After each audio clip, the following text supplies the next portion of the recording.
என் குருநாதர் எழுத்துச் சித்தர் பாலகுமாரசர் அவர்களை மனதார வணங்கிவிட்டு பேசத் தொடங்குகிறேன். நான் உங்கள் ராம்ஜி. மகா சிவராத்திரி.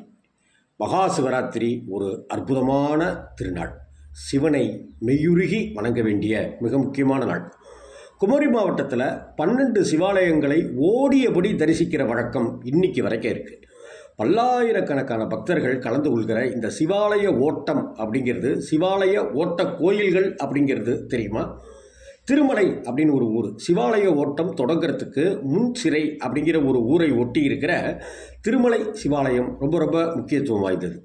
மலை மேலே இருக்கிற கோயிலுக்கு செல்வதற்கு அழகான படிக்கட்டுகளும் இருக்குது. இங்கே சிவனுக்கும் திருமாலுக்கும் ரொம்ப அழகாக தனித்தனியே சன்னதிகள் இருக்கிறத நாம் தரிசிக்கலாம்.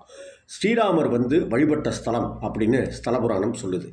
குமரி மாவட்டத்தில் ஓடுகிற சிவாலய ஓட்ட கோவில்கள், அதாவது ஓடிக்கொண்டே, பாத யாத்திரை இல்லை, ஓடிக்கொண்டே பக்தர்கள் தரிசிக்கிற கோவில்களில், சிவன் கோவில்களில் இந்த கோவிலும் ஒன்று. மகா சிவராத்திரி அன்னைக்கு இது நடக்கும்.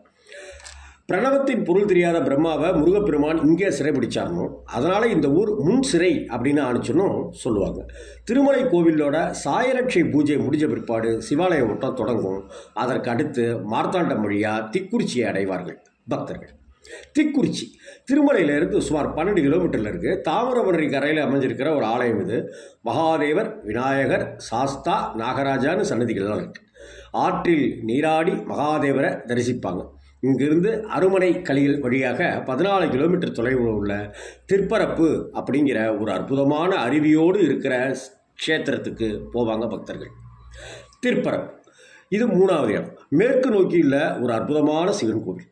இங்கே இந்த கோவில் வட்ட வடிவில் அமைஞ்சிருக்கு அப்படிங்கிறது ஒரு ஆச்சரியம்தான், ரொம்ப விசேஷம்தான். இங்கே மகாதேவர், முருகப்பெருமான், கிருஷ்ணர், ஆஞ்சநேயர், அம்மன் முதலான சன்னதிகள்லாம் பார்க்கலாம், தரிசிக்கலாம்.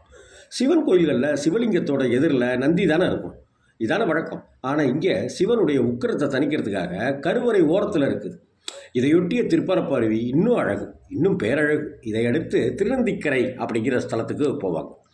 திருநந்திக்கரை அப்படிங்கிறது மகா சிவராத்திரிக்கான சிவ ஓட்டமுமா சென்று தரிசிக்கக்கூடிய கோவிலில் திருநந்திக்கரை ஒரு கோவில். குலசேகரம் வழியே 8 கிலோமீட்டர் தொலைவு. இங்கே பார்வதி சமேதரா ஈசன் அருமையாக காட்சி தரார்.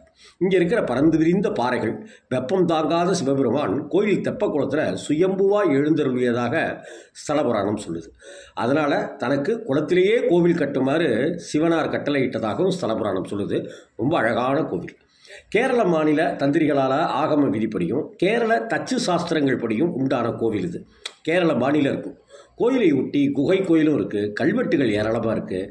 பக்தர்கள் இதை அடுத்து பொன்மனை அப்படிங்கிற ஊரை நோக்கி சிவபெருமானை தரிசிக்க ஓடுவார்கள்.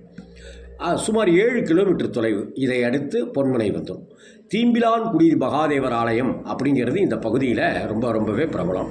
கிழக்கு பார்த்தபடி சிவபெருமான் காட்சி தருகிறார் லிங்க திருமேனியரா. இந்த தரிசனத்துக்கு அடுத்தாப்புல பன்றிப்பாகம் அப்படின்ற ஒரு இடத்தை நோக்கி பக்தர்கள் ஓடுவாங்க. என்னைக்கு? மகா சிவராத்திரி அன்னைக்கு. பன்றிபாகம் இந்த ஊர் அதை அடுத்து 11 கிலோமீட்டரில் இருக்குது. இயற்கை சூழலில் அமைஞ்சிருக்கிற பன்றிபாகம் ஆலயத்தில் சிவலிங்கம் கருவறையில் இருக்க விநாயகர் மற்றும் நாகராஜாவுக்கு தனியாகவும் சன்னதி இருக்குது. தரிசனத்துக்கு பின்னாடி பக்தர்கள் கல்குளம் அப்படிங்கிற தலத்துக்கு ஓடுவாங்க. அதாவது மகா சிவராத்திரி அன்னைக்கு சிவாலய ஓட்டம் நடைபெறக்கூடிய கோவில்களில் கல்குளம் அப்படிங்கிற ஒரு கோவில். பன்றிபாகத்திலிருந்து 6 கிலோமீட்டர் தூரங்க இந்த கல்குளம்.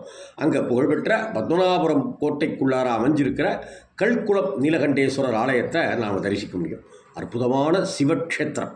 மனசை ரம்மியமாக்கக்கூடிய, அமைதியாக்கக்கூடிய சூழல் நிறைந்த ஒரு ஸ்தலம் நம்மை இன்னும் பரவசப்படுத்தும். இங்கே ஆதி மூலமூர்த்தி 10 அடி உயரத்தில் பிரம்மாண்டமான சிவலிங்கம்.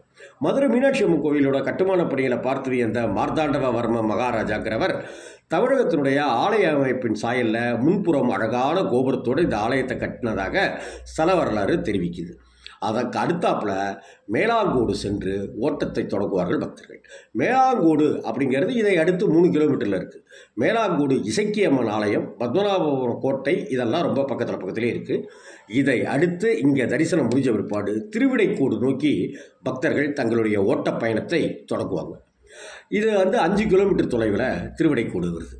திருவிடைக்கோடு மேற்கு நோக்கி அமைஞ்சிருக்கிற கோவில்களில் இதுவும் ஒன்று. இது ரொம்ப விசேஷம். அதே போல் கேரளம் ப்ளஸ் தமிழக கட்டடக்கலை பாணிகளை கொண்டு கட்டப்பட்ட ஒரு கோவிலுங்கிறதும் ஒரு ஆச்சரியம், ஒரு வித்தியாசம். திருவிதாங்கூடு தரிசனம். இந்த திருவிதாங்கூடுக்கு அப்புறம் நம்ம அங்கே போகிற இடம் வந்து திருவிதாங்கூடு. சுமார் திருவிடைக்கோடுக்கு அடுத்தாப்பில் இருக்கிற திருவிதாங்கூடுக்கு போகிறதுக்கு 8 கிலோமீட்டரு நம்ம ஓடணும். சிவபெருமானுக்கும் மகாவிஷ்ணுவுக்கும் இங்கே தனித்தனியாக அழகான சன்னதிகள் அமைக்கப்பட்டிருக்கு. ஆலய மண்டப தூண்களில் கிருஷ்ணாவதார நிகழ்ச்சிகள் மொத்தமும் சிற்பங்களாக செதுக்கி வச்சிருக்கிறத பார்க்குறதுக்கே நமக்கு ஒரு நாள் வேணும். கட்டடக்கலைக்கு அற்புதமான எடுத்துக்காட்டாக இருக்கிற கோவில்களில் இதுவும் ஒன்று. இதை அடுத்து திருப்பன்றிக்கோடு சுமார் 9 கிலோமீட்டர் தொலைவு. பள்ளியாடி அப்படிங்கிற ஊருக்கு பக்கத்தில் இருக்கிற கோவில். விமானத்தில் பார்த்தீங்கன்னாக்கா கோயிலுடைய விமானத்தில் நரசிம்மர் இருப்பார், ஐயப்பன் இருப்பார். சிவபெருமானும் நந்தியும் முறைய வேடனாகவும் பன்றியாகவும் உருமாறியதாகவும் அந்த பன்றியை வேட்டையாடுவதற்காக சிவபெருமானோட அர்ஜுனன் போர் புரிந்த இடமும் இதுதான் அப்படின்னும் புராணங்கள் சொல்லுது. இதை அடுத்து நாம் தரிசிக்கக்கூடிய மகா சிவராத்திரி ஒட்டி தரிசிக்கக்கூடிய இடம் திருநட்டாளம். திருப்பன்றிக்கோட்டிலேருந்து 4 கிலோமீட்டர். இந்த கோவிலை நாடி அடுத்தாப்பில் பக்தர்கள் ஓடி வருவாங்க. திருநட்டாளம் தான் 12வது திருத்தலம். அதாவது மகா சிவராத்திரி அன்னைக்கு குமரி மாவட்டத்தில் 12 சிவாலயங்களுக்கு ஓடி ஓடி ஓடி ஓடி சென்று அன்னைக்கு தரிசனம் செய்கிறது 7 ஜென்ம பாவங்களை எல்லாம் போக்கும், ஐஸ்வர்ய கடாட்சத்தை தரும், ஞானமும் யோகத்தையும் தரும். அந்த வகையில் திருநட்டாளம்ங்கிறது 12வது திருத்தலம். இந்த கோவிலை பொறுத்தவரை சங்கர நாராயணர் அப்படிங்கிற திருநாமம் விஷ்ணுவுக்கு. 12வது ருத்ராட்சம் விழுந்த இடம். வியாகரபாதர் இந்த ஆலயத்தை அமைத்தார் அப்படின்னுலாம் ஏகப்பட்ட விவரங்கள் ஸ்தல புராணத்தில் அழகாக சொல்லப்பட்டிருக்கு. இங்கே இருக்கிற திருக்குளத்தில் நீராடிட்டு சிவபெருமானையும் சங்கரநாராயணர்கிற திருநாமத்தோடு இருக்கிற மகாவிஷ்ணுவையும் தரிசித்து ஹரியும் சிவனும் ஒன்றுதாண்டா அப்படிங்கிறத உணர்ந்து சிலிர்த்து பூரித்து நிம்மதியோட நிறைவோடு செல்லுவார்கள் பக்தர்கள். ஹரியும் சிவனும் ஒன்றென உணர்வோம், சைவ வைஷ்ணவ பேதமில்லாமல் வணங்குவோம். கோவிந்தா கோபாலா அப்படிங்கிற அந்த கரகோஷத்தோட மக்கள் மகா சிவராத்திரி அன்னைக்கு 12 ஸ்தலங்களுக்கு போவாங்க. அப்போ கோவிந்தா கோபாலாங்கிற கோஷத்தை இட்டுக்கொண்டு தான் பயணிப்பார்கள், தரிசிப்பார்கள். தென்னாடுடைய சிவனே போற்றி, எந்நாட்டவர்க்கும் இறைவா போற்றி.